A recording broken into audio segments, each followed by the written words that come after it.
Hey guys, Chief Rudy here, and this is the BTS for drop number 9. So, earlier on this week, or maybe into last week even, I put out the BTS for drop number 8, and now I'm on to number 9. So, I'm just going to go right into this bass here, which is, I'll play you the pattern, so you know what I'm talking about. So this bass, this is the main bass in this drop. So, oh, it's playing at C5. I thought it'd be a lower octave. So it's this sound. I'm gonna show you how I made the sound. So, first off, it's in citrus, as you can see, and it has 9 voices of unison.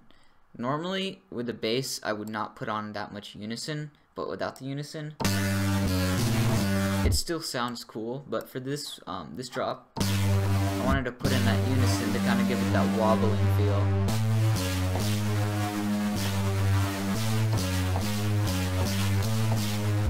And yeah, so it worked out pretty well there. And then for number 2 here, I put it with this wave. So this wave, I think you adjust it with no, I think it's with these. So yeah, so it's not that. It would this goes down a little bit. So you just need it like this. It's basically like a double-edged saw wave in a way, kind of. So then I did that wave because like it's like a saw wave just was too rough for this lead. So I made it that little double-edged one. And then I didn't engage it all the way. I engaged it to negative 40%. With 40%, I would have done about the same thing. I just chose to do negative 40, but you could do just 40% if you wanted to. And on the output, it is very slight. It's like 2% there on the output because I didn't want this getting too much in the way of operator 1, which, you know, is looking kind of weird right here. So I did that. And then for filter 1 here, filter 1, I have this one all the way engaged at a low pass, going all the way to the output. So it's mainly going through filter 1 rather than operator 2 and operator 1. So it's mainly filter 1. So that is pretty much what's going on in the matrix. And Modex is not enabled, so you don't have to mess with that. As well as I turned the pitch down all the way down to here, because up here was just too high, so I turned it down. So I can use it at the normal octave C5. It's a little too low. And then I put on 9 voices unison, like I already said, and that's what made it give it this cool feel. And then I put this on track 5, and on track 5 I have a Vocodex. And without the Vocodex, it's like this. So Vocodex kind of gave it some distortion in a way, and pretty much what did that was turning the band values all the way up. Without this, it's what really popped out the distortion. Now what actually made the distortion was this effector here, but this Vocodex really kind of popped it out. So I put the wetness and the SG all the way up, and the real, and the bands, and the vocal type to plus 100%, and to the female range, and harmonized at 2. I didn't mess with the band distribution, because 47 is pretty good for most sounds. And that covers the Vocodex here. And then, like I showed you before, some distortion with this effector. And then chorus. I just turned up the depth from here to here. And that was that first bass, which I can play it for you in here.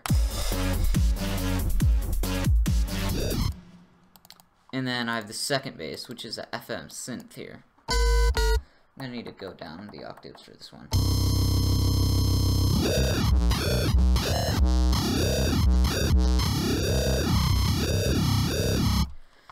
So this one's different. Like it kind of feels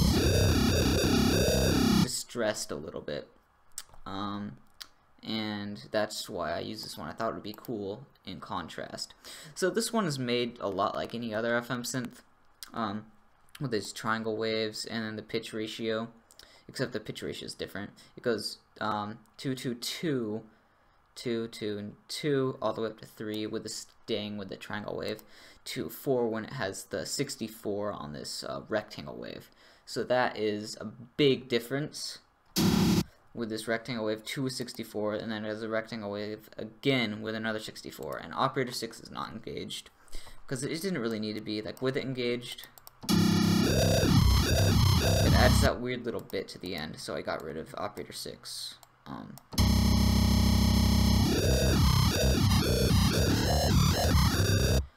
And it just goes right to the output. And when you're making this, make sure that you have the amounts of these operators engaged this way, otherwise it won't sound the same. Make sure that it's going from 100% here, which you don't have to activate because it does nothing since this is the lead operator, and then 2 100%, 3 is like 30, 30 to 5%, and don't do operator 6.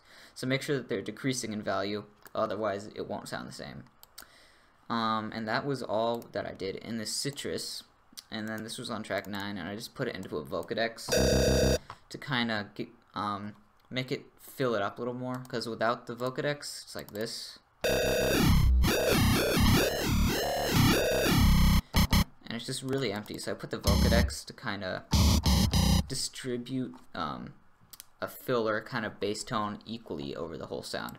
So that's what I did with this Vocodex. And then those are the bass sounds. And then I'll just play through the drop a little bit here.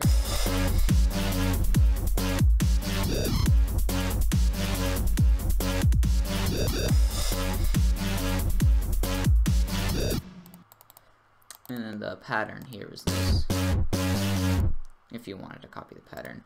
And then it progresses to this. And yeah, that's that. And then I got a sub bass just to kind of equal the bass tones when there's not a bass playing.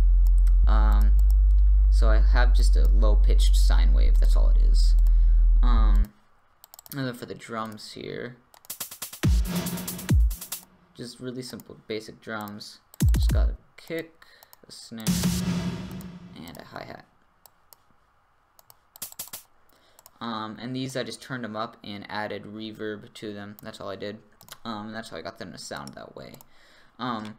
So yeah, that was the BTS for drop number 9, and the BTS for drop number 10 will be coming out soon, as well as it is in June now, so my album Wreckage will be coming out really soon. That'll be the 17th of this month. So yeah, I'm looking forward to that, and I'd appreciate it if you were too. So I'll see you guys in the next video. Bye.